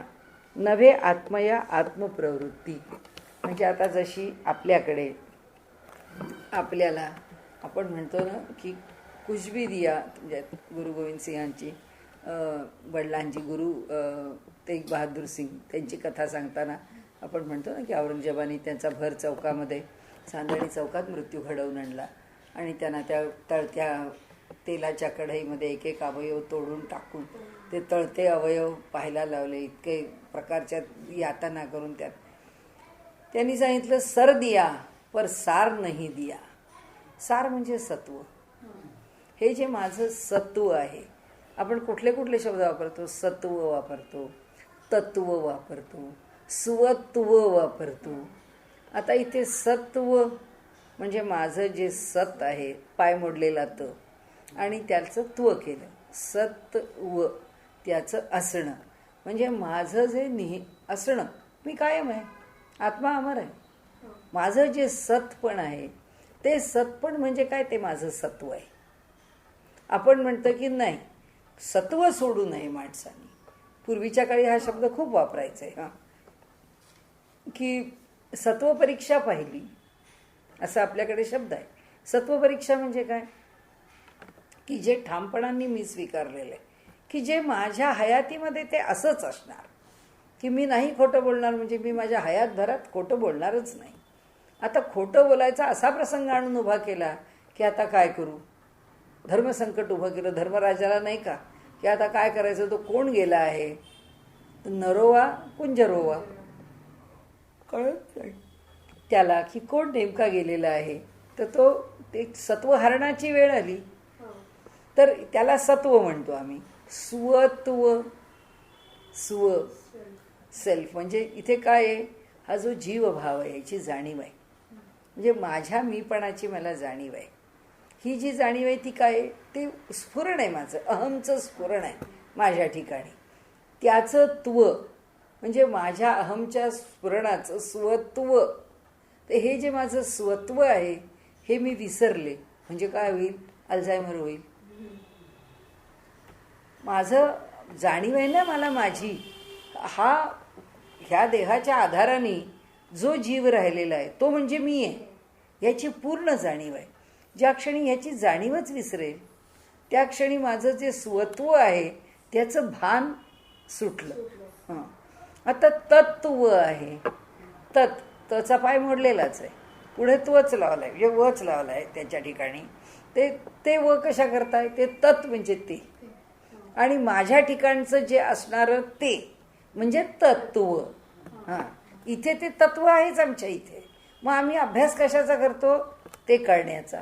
तत्व म्हणजे माझ्या ठिकाणचं तत्व आहे त्याचं मला भान आलं. आत्ता मला भान कशाचं आहे, स्वत्व.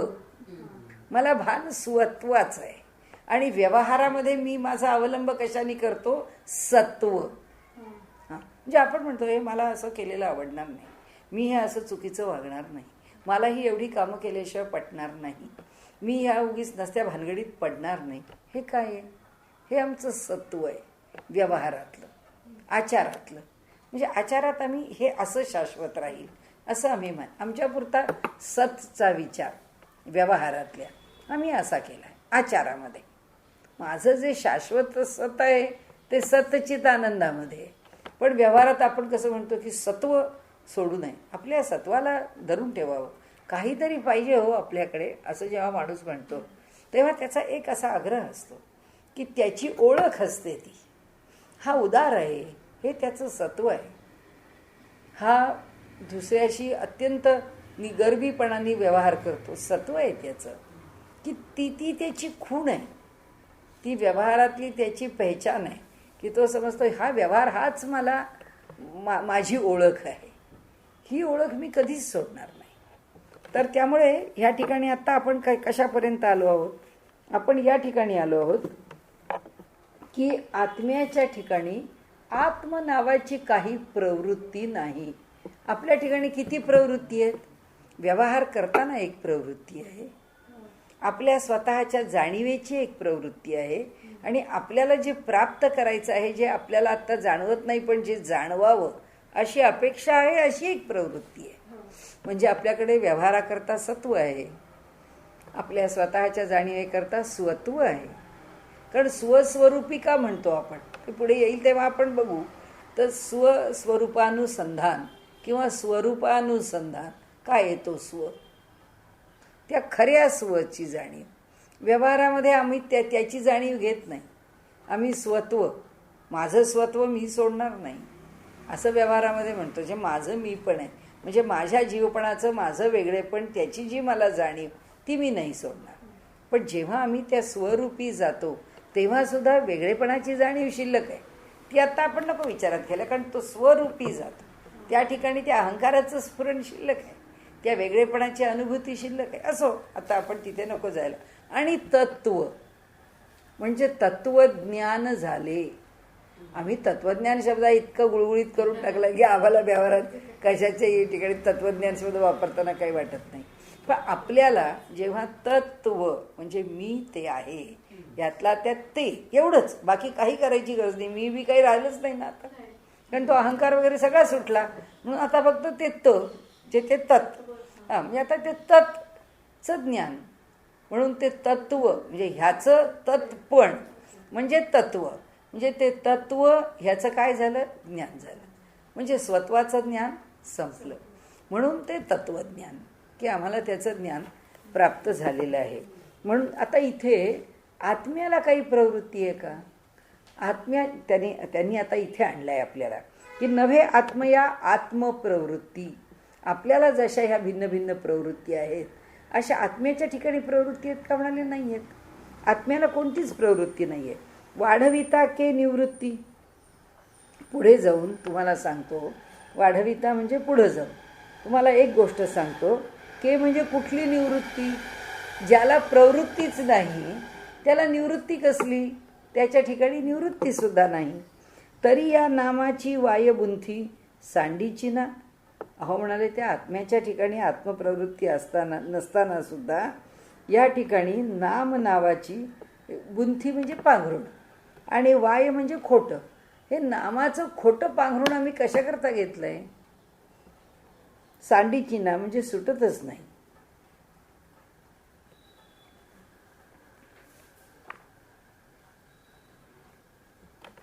म्हणजे ते म्हणतात की जर मूळ स्वरूप हे आत्मस्वरूपच आहे आणि माझे सद्गुरू जर पूर्ण आत्मस्वरूप आहेत, तर त्यांच्या ठिकाणी आत्मत्वाची प्रवृत्ती म्हणजे आत्मप्रवृत्ती त्यांच्याकडे निर्माण होणारच नाही. नवे आत्मया आत्मप्रवृत्ती, ते आत्मरूप आहेत. त्यांच्या ठिकाणी आत्मप्रवृत्ती मी आहे ह्या जाणीवेची प्रवृत्ती निर्माण कशी होईल? मग पुढे म्हणतात की वाढविता. वाढविता म्हणजे पुढं जाऊन तुम्हाला मी असं सांगतो, के निवृत्ती. अहो जर प्रवृत्तीच नाही तर निवृत्ती कुठली? हां. आणि म्हणून तरी या नामाची वायबुंथी. तरी मी काय म्हणतो की माझे सद्गुरू गोंदवलेकर महाराज आहेत, माझे सद्गुरू स्वामी वरदानंद भारती आहेत. अरे हे सगळं कळतंय ना, ते आत्मरूप आहेत, त्यांना कुठलीच आत्मा नावानी प्रवृत्ती नाही, तर त्यांना निवृत्ती पण नाही. ते निवृत्ती प्रवृत्तीच्या पलीकडे असणारं निखळ आत्मतत्व आहेत. तरी तुम्ही वायबुंथी, तुम्ही खोटं नामाचं पांघरुण त्यांना का घातलं या ठिकाणी? तरी या नामाची वायबुंथी सांडीची ना, सुटतच नाही आहे. पुन्हा तुम्हाला तुमचे सद्गुरू म्हणून तुम्हाला तोच फोटो पाहिजे, तुम्हाला तेच नाम पाहिजे, असं ते आम्हाला समजावून सांगतायत. म्हणून आत्मान आत्मप्रवृत्ती. मग कोठून ये निवृत्ती? तरी न सांडी वाया बुंथी निवृत्ती नामाची. म्हणाले इथे तरी सुद्धा नामाची निवृत्ती काही आमच्याकडनं होत नाही. आम्ही आपले त्यांच्या अंगावर खोटं खोटं नामाचं पांघरुण घालतोच आहे. बुंथी म्हणजे वस्त्र, आम्ही नामाचं वस्त्र घातलंच आहे. पहा प्रवृत्ती आणि निवृत्ती यांची आत्म्यामुळेच स्थिती. पहा म्हणाले, प्रवृत्ती आणि निवृत्ती या दोघांना स्थान कशामुळे आहे? आत्म्यामुळेच स्थिती. परी या दोन्ही न करीती आत्म्या लागी लेपकता. परंतु ह्या दोन्ही प्रवृत्ती आत्म्याच्या अधिष्ठानावर असल्या तरी त्या आत्म्याला स्पर्श करत नाहीत. आत्मा त्यांच्यापासून अलिप्त आहे. म्हणजे दोन्ही लागून आत्माचं असे अधिष्ठान, आत्माच त्याचं अधिष्ठान आहे.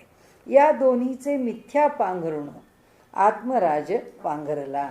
पण काय केलं त्यांनी? आमच्याकरता हे जग निर्माण केलंय म्हटल्यावर त्यांनी प्रवृत्तीही पांघरली, निवृत्तीही पांघरली, घेतलंय अंगावर पांघरुण. म्हणाले आता निवर्त्य तव नाही मा निवर्तवी हा काही, तरी कैसा बैसे ठाई निवृत्ती नामाच्या.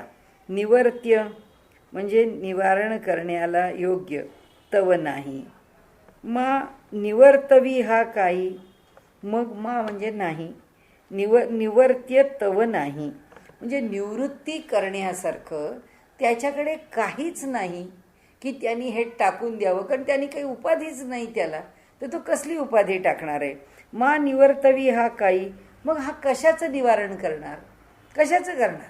निवारण करणार कोणी जर आलं घरामध्ये आणि आपल्याला जर म्हटलं तुमच्या घरातली जरी कपाटं उघडा, आपण म्हटलं आमच्या घरी पैसेच नाही ठेवलेले ब्लॅक मनी, तर काय दाखवू आम्ही तुम्हाला? कुठला पैसा तुम्हाला आणून देऊ? आमच्या घरी नाहीच आहे ब्लॅक मनी, तर आम्ही आणणार कुठून? तर तो म्हणतो नाही नाही तुम्ही आम्हाला दाखवता. आपण म्हणतो नाही नाही आमच्याकडे नाही. म्हणजे ज्याची उपाधी आम्हाला नाहीच आहे ती उपाधी आम्ही कुठून काढून टाकणार? तसं आत्म्याला कोणतीच उपाधी नाही तर तो काय काढणार आहे? तरी कैसा बैसे ठाई निवृत्ती नामाच्या. मग आता तुम्ही मला विचाराल असं आहे तर तुमचे सद्गुरू म्हणून निवृत्ती या नावाच्या अधिष्ठानावर बसले कसे? त्यांना त्या देहाला निवृत्ती का म्हणता तुम्ही? ते निवृत्तीनाथ कसे झाले? कसं नाव आहे बघा, आणि त्या नावावरती केवढा परमार्थ उभा केला आहे त्यांनी, कसं मोठं विलक्षण आहे अगदी. आणि म्हणाले निवाराया लागून काही न उरले जाणं. म्हणाले त्यांना निवारण करण्यासारखं काहीच नाही. मग हा निवारण करणारं तरी कशाच आहे? ऐशी असता स्थिती श्री सद्गुरूला निवृत्ती हे नाव कैशा रीती प्राप्त झाले. मग का हे नाव आलं त्यांना? सूर्यासी अंधकारू काही झाला होता गोचरू, तरी तमारी हा डगरू आला चिकी. फार सुंदर त्यांनी युक्तिवाद केलाय. ते म्हणाले अहो सूर्याने कधी अंधकार पाहिलाय का? सूर्यासी अंधकारू काही झाला होता गोचरू, कधीतरी त्याला गोचर म्हणजे दृष्टीपथात आला होता का? तरी तमारी हा डगरू, तरी त्याला तमारी म्हणजे अंधाराचा नाश करणारा असं त्याला हा डगरू आलाची की ह्या नावानी त्याला संबोधतातच की नाही. तर सूर्या लागी अंधार नुसता न होता ही गोचर, तया लागी साचार तमारी हे नाव आले. तैसेची सद्गुरु प्रती नाव आले निवृत्ती. हा, यांच्या पुढे प्रवृत्ती नुसते न दावी वदन आपुले. प्रवृत्ती तोंड सुद्धा दाखवायला येत नाही. जशी सूर्याच्या पुढे अंधार तोंड पण दाखवायला येत नाही, तसं यांच्याही पुढे येत नाही. पण म्हणाले आलं की नाही नाव सूर्याला तमारी, तसं आमच्या सद्गुरुरायांना निवृत्ती हे नाव आलं. लटिके येणे रूढे जड जेवे उजिवडे, न घडे तेही घडे याची या मावा. लटिके म्हणजे खोटं, खोटे येणे रूढे म्हणजे भान होतं. याच्यामुळे खोटं भान होतं. कशाचं भान होतं? जड येणे उजिवडे. म्हणाले जे जड आहे ते सुद्धा आम्हाला चेतन भासतं. आता हा देह जो आहे हा मूळचा जड आहे, पण हा देह चेतनच आहे, हीच आमची धारणा आहे. म्हणून तर समर्थ आमची बुद्धी सांगतात मरे एक त्याचा तुझ्या शोक आहे, अकस्मात तोही पुढे जात आहे. पण जो जिवंत आहे त्याला मरणारा मनुष्य पाहून हा देह एके दिवशी पडायचा आहे असं वाटत नाही. त्याला हा देह अमरपट्टा घेऊन आलाय असंच वाटतं. आणि त्यामुळे ते म्हणाले जे जड आहे त्याच्यात सुद्धा तो चैतन्यच पाहतो की हे टिकणारं नाही. जड येणे उजिवडे, उजिवडे म्हणजे चेतन जाणवतं, भासतं, प्रकाशतं. न घडे तेही घडे याची या मावा. हे का घडतं असं? आपण म्हणतो भगवंतांनी आम्हाला ही अशी अविद्या आणि हे मिथ्या ज्ञान असं का दिलं की जे आता नुसतीच दोरी पडली आहे खाली आणि आम्हाला लगेच ती सापासारखी हललेली का वाटली? त्या जडाच्या ठिकाणी हे चैतन्य का जाणवलं? तर त्यांनी सांगितलं माया, तिची लीला. म्हणून ते इथे सांगतात याची या मावा. मावा म्हणजे लीला. या मावा, हा मावा म्हणजे मायेच्या लीलेनी. याची या म्हणजे मायेच्या, मावा म्हणजे लीला किंवा मायेनी. त्याची माया किंवा लीला. न घडे तेही घडे. मग त्या मायेनी काय घडतं? जे घडत नाही, घडणारं नाही ते स्वतः घडतंय असं वाटतं. तशी लीलाच अशी. आपण म्हणतो भगवंताची लीला अगाध आहे, ते तो काय करील आपल्याला काही कळत नाही. म्हणून आता कुणाच्या लीलेचं चाललंय? सद्गुरूच्या. म्हणजे सद्गुरूंनी आम्हाला काय केलंय? जे जड आहे तेही चेतन भासवलेलं आहे. जे आम्ही त्या सद्गुरूंना निवृत्तीनाथ करून त्या देहामध्ये पाहतो आहोत. पण ही माया कोणाची आहे? सद्गुरूची आहे. त्यांनी केली आहे आणि ही त्यांची लीला आहे. या सद्गुरू सत्ते करून खोट्याचेही होय भान, जडही होत चेतन याच्याच लिहिले. जे जड आहे ते सुद्धा चैतन्य भावाला येतं. कुणामुळे? याच्या लीलेमुळे. म्हणजे नामरूपे सर्व काही अवघी आभास मायामयी अस्थिभाती प्रियतेही याच्याच अधिष्ठानावर. म्हणजे नामरूपे सर्व काही म्हणजे ते म्हणतात या ठिकाणी नाम आणि रूप सर्व जे काही या जगात प्रकट आहे अवघी आभास मायामयी, हे सगळे मायेचे आभास आहेत. मायेमुळे, तिच्या लीलेमुळे हे आभास आहेत. अस्थिभाती प्रियतेही याच्याच अधिष्ठानावर. म्हणजे अस्तित्वाला असणे, भाती म्हणजे प्रकट होणे, ज्ञान होणे. मग जे दिसतं आहे ते आम्हाला प्रिय वाटणे की हे मला आवडतं आहे, हे मला आवडत नाही आहे. अशा प्रकारे अस्थिभाती प्रिय तेही कुणाच्या अधिष्ठानावर आहे? ते याच्याच अधिष्ठानावर आहे. म्हणजे आपण मगाशी काय बघितलं? त्या आत्मप्रवृत्ती नसताना सुद्धा त्यांनी वायबुंथी पांघरून घेतली आहे आणि आमच्यावरती ती पांघरून घातली आहे. त्यामुळे आम्हाला हे आहे, हे माझं आहे, हे राहू दे, अगं हे हरवलं का? किती दिवस जपून ठेवलं होतं आणि ते आत्ता कसं गेलं. दोन्ही आहे. ज्याच्याविषयी आसक्ती आहे ती प्रवृत्ती आहे, चला हे जाऊ दे, निवृत्ती आहे, सोडण्याची पण तयारी आहे. तर त्यांनी सांगितलं खोट्याचे भान व्हावया. आता नाही पुढे आले का मी जास्त. हां, म्हणजे नामरूपे सर्व काही अवघी आभास मायामयी अस्थिभाती प्रियतेही याच्याच अधिष्ठानावर. बरोबर होतं. खोट्याचे भान व्हावया सत्य लागते मुळा ठाया. खोट्याचं भान होण्याकरता सुद्धा मुळात सत्य असावं लागतं. कारण शेवटी या जगामध्ये द्वंद्वात्मक आहे. जेव्हा खोटं आहे तेव्हा खरं आधी आहेच.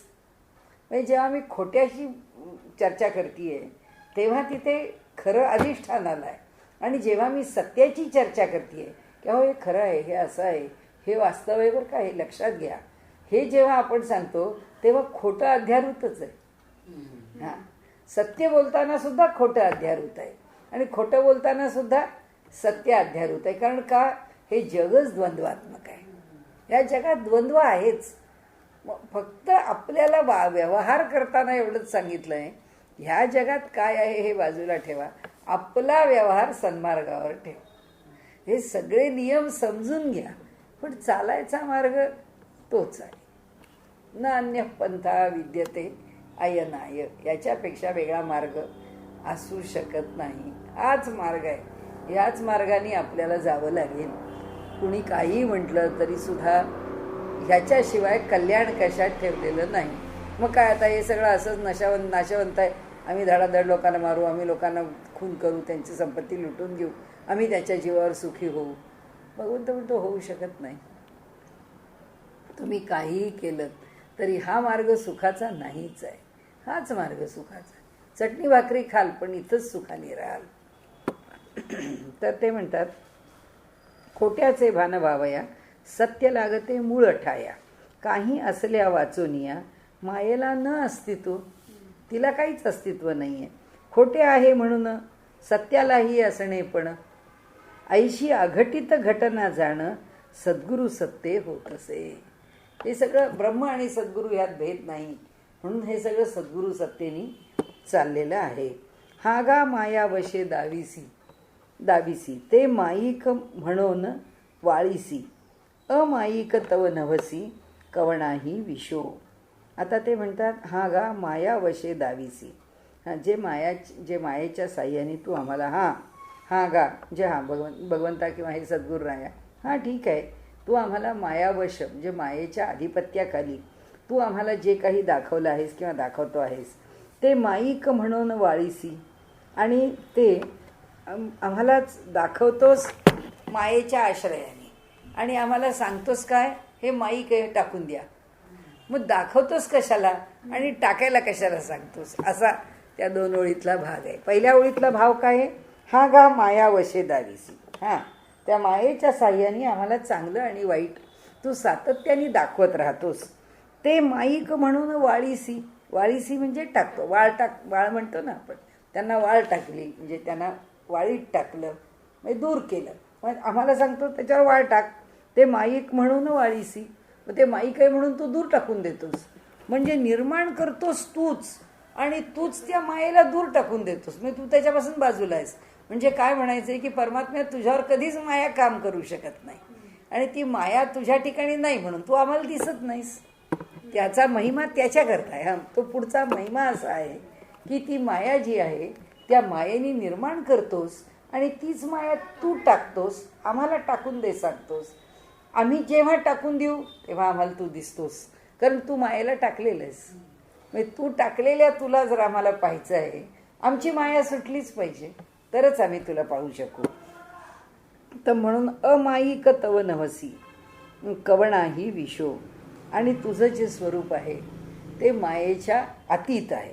अमाईक तव नवसी कवणाही विशो. इथून पुढं घ्यायचं, कोणाचाही तू विषय नाहीस. म्हणजे तू कशाच्याही ठिकाणी तो विषय म्हणजे हा विषय तू कोणाचा होऊच शकत नाहीस. म्हणजे आपल्याला कशा अर्थाने म्हणायचं आहे की हा अमक्याचा विषय गाणं आहे, हा त्यांचा विषय आहे. हा त्यांना ज्याचा स्वर चांगला आहे, ज्याचा गळा चांगला आहे, ज्याला स्वराची जाण आहे त्याचा संगीत हा विषय होऊ शकतो. ज्याची बुद्धी गणितामध्ये कुशल आहे त्याचा गणिती विषयामध्ये संशोधन हा विषय होऊ शकतो. तर तसं ते आपल्याला इथे सांगतात की अमायिक तव नवसी. तो हा जो तू अमायिक असल्यामुळे तुझ्या ठिकाणी तू कुणाचाही विषय होत नाहीस. कारण आम्ही जे विषय मानतो ते सगळे माईक आहेत आणि तू अमाईक आहेस. त्यामुळे तू ह्या माईक गोष्टींचा विषयच होत नाहीस.